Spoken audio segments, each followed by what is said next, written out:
Right, welcome back to WMEC Now with your host, Chuck Stevenson.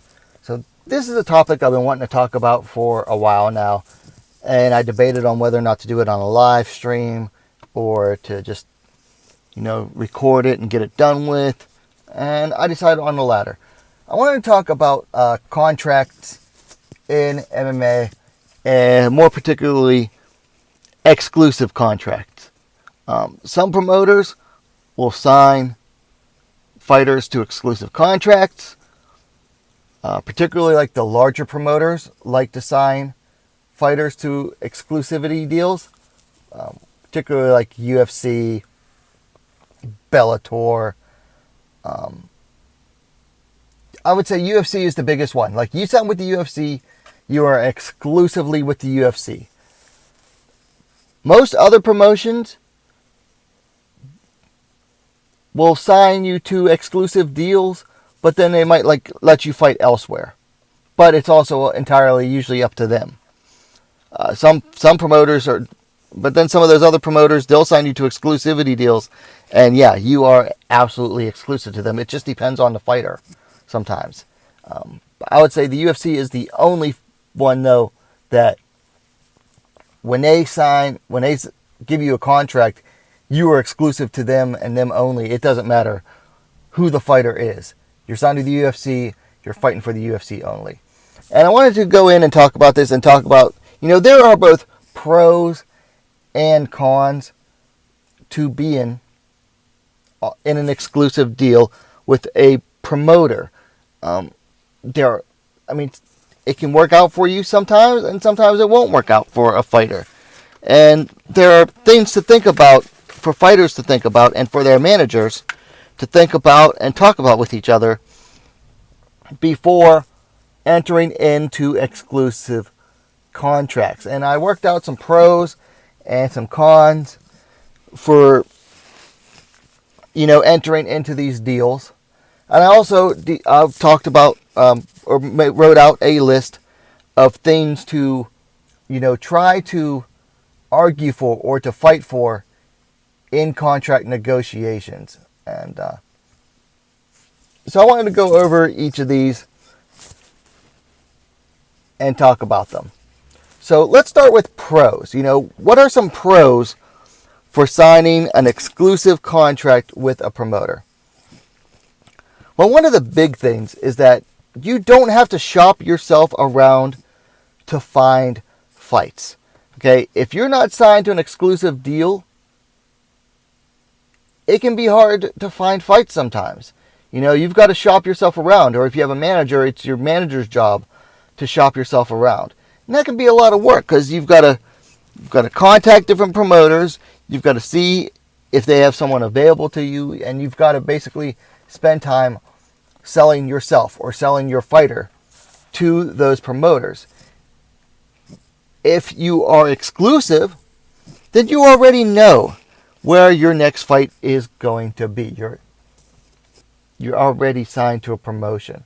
So that's one pro, is that you don't have to spend time worrying about where your next fight's going to be and where your money's going to be coming from. Another thing is that if you are signed exclusively to a promotion, it's going to be easier to move up the ladder in that promotion. You're more likely to fight for a title in that promotion if you are signed exclusively to them. And, common sense tells you that title fights equal more money. At least they usually do. Another pro is that the promotion is more likely to actually promote your fights. They'll get behind you as their fighter.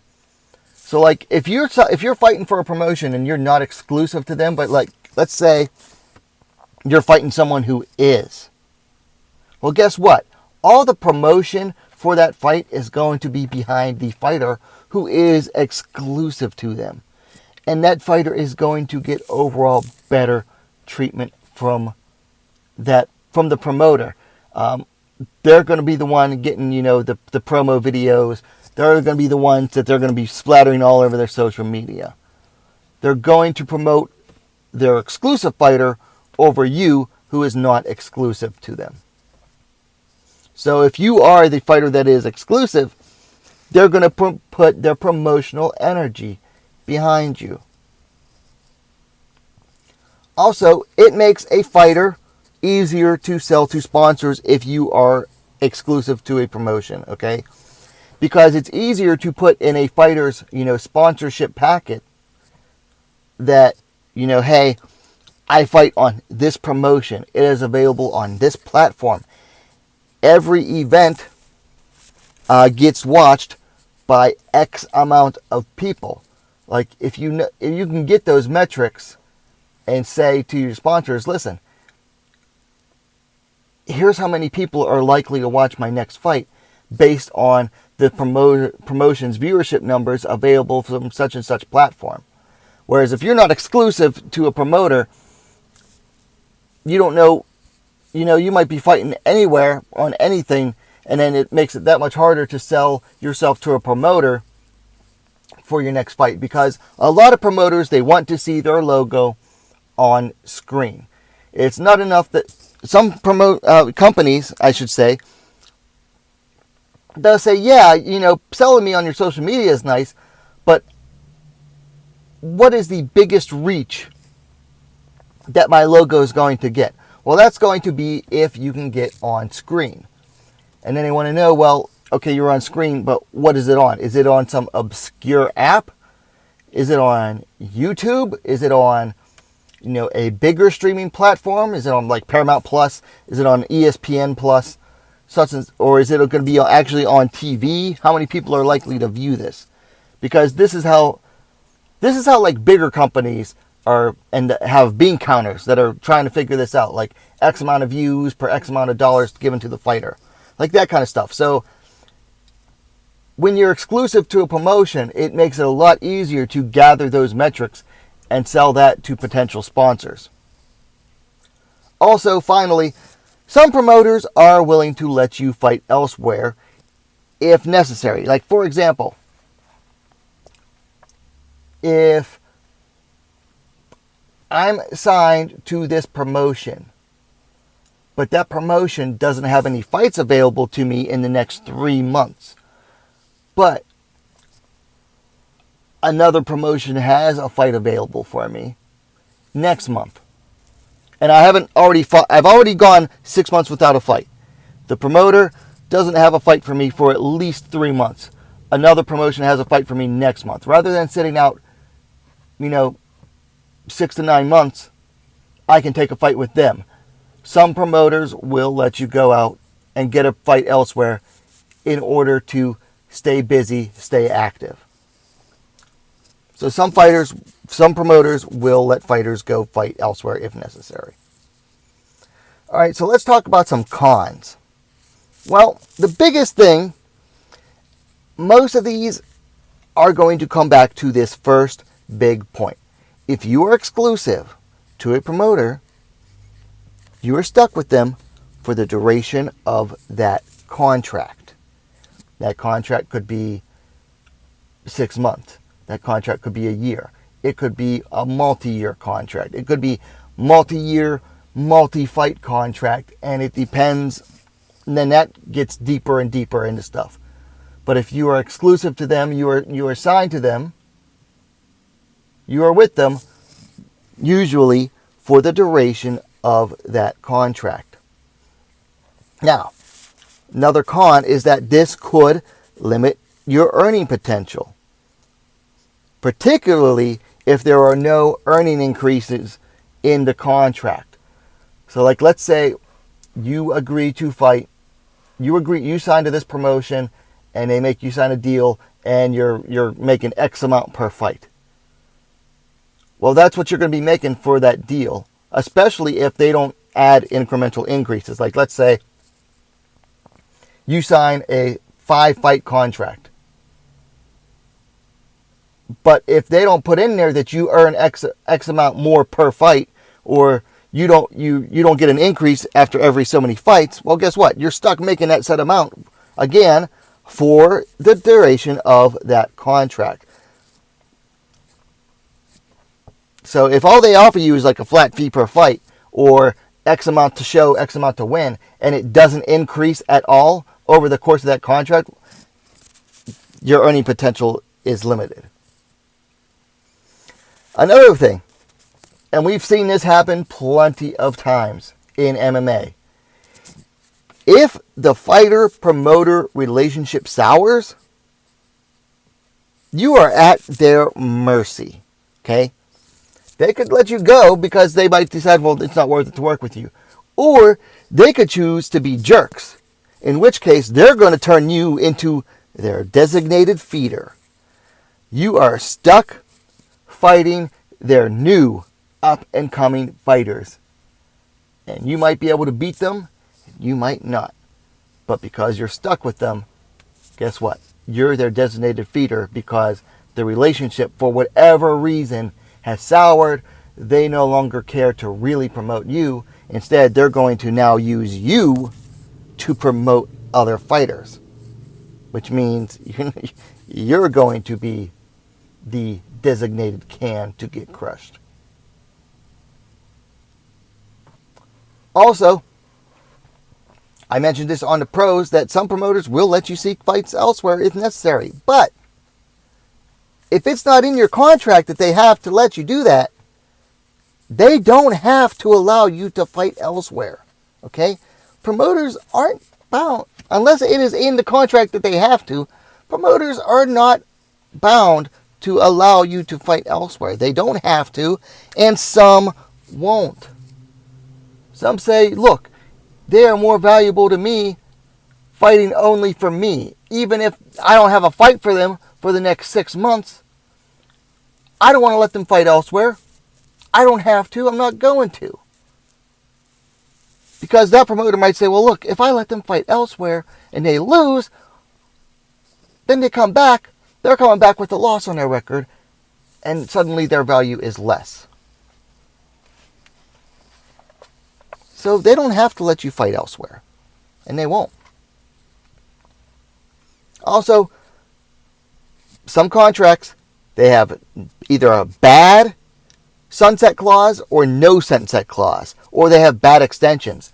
For example, a lot of times in a UFC contract, if you turn down a fight, that adds months to your contract. So let's say, oh, you get offered a fight, but you're injured, so you can't take that fight. You turn down that fight, guess what? That adds like another 6 months to your contract, let's say, for example. That's 6 months added onto that duration of that contract. Some contracts have no sunset clause. They have no option to opt out, to get out. You're stuck with them. And by sunset clause, I mean like a set period of time.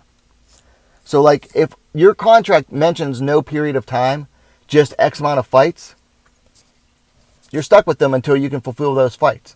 And if they don't have fights for you, guess what? You can't fight elsewhere. Oh, also, one last con. I forgot to write this down, but before I move on to things to look for. Taxes. You are taxed as an independent contractor under these promotions. Okay? You're not an employee. All these promotions are going to treat you like an independent contractor. And independent contractors don't get paid in taxes, at least in the U.S., with a W-2. You get paid, I forget what the form is called. That's taxed at a higher rate. Also, depending on how that promotion pays you, if they only pay you out from the state that promotion is based in, that's good because that's the state that you have to pay taxes in. But if they pay you based on each state you fight for them in, and you fight for them in multiple states, that's multiple states that you now have to pay state taxes in. So that's a bit of a pain as well. Okay, so let's talk about things that a fighter or a manager should look for in a contract or should try to argue or fight for when negotiating a fighter's contract if they're going to go exclusive. biggest thing you should go for is a guaranteed number of fights in a set amount of time in order to stay active. Like, don't just agree to a set amount of fights. Don't agree just to a set amount of time. Go look for a contract or argue for a contract that says, I need X amount of fights in this amount of time. That allows you an out. Because if they can't provide you, let's say they can't give you 3 fights in a year, then that allows you an out. That's just an example. Or, if you can't get a set amount of fights, then you need a reasonable expiration date on that contract. Okay? Don't just go for a contract that's exclusive to them for a set amount of fights. Get that expiration date. You need that expiration date because that will allow you to either renegotiate, negotiate for a better contract, or look elsewhere. So get an expiration date. That's what they usually call a sunset clause. Also, fight for a guaranteed allowance to fight elsewhere if no fight is available for you within a certain amount of time. For, like I said, if they don't have a fight available for you for another 3 months, but you're trying to get active again, like you're ready looking for a fight, and another promotion can get you a fight next month, and you're ready, and you can be ready for it, that's what you need to fight for. Like, say they need to keep you active within a set amount of time. And if they can't, then you need to be allowed to go elsewhere and seek fights elsewhere. Also, this is the big one, and I've seen cases of this where fighters get screwed over. We'll call this the UFC clause, okay?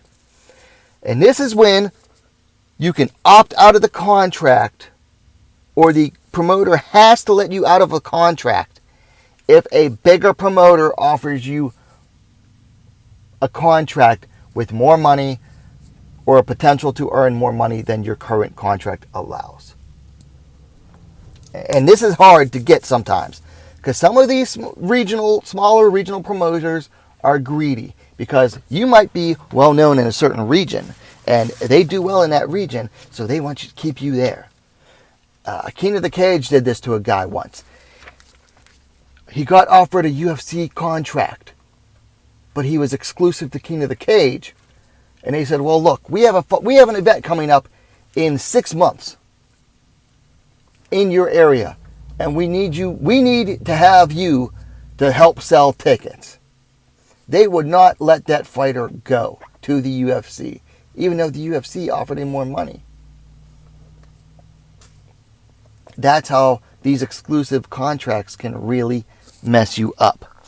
So get a clause in there that says, hey, if a bigger promoter comes along with more money or an opportunity for more money, you need to let me go. Because otherwise that promoter is holding you back for their own benefit. And honestly, the job of a promoter, first and foremost, is to promote the fighters. Like, a promoter is someone who's supposed to work for you. You don't work for them.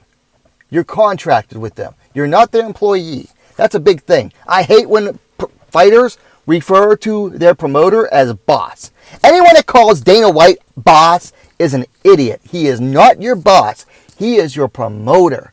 That is a partnership. You have a contract. It's a partnership. You are not an employee. You do not collect a W-2 at the end of the year for your taxes. No, you're contracted. You get taxed at a higher percentage. They are not your boss. If anything, they're supposed to be working for you.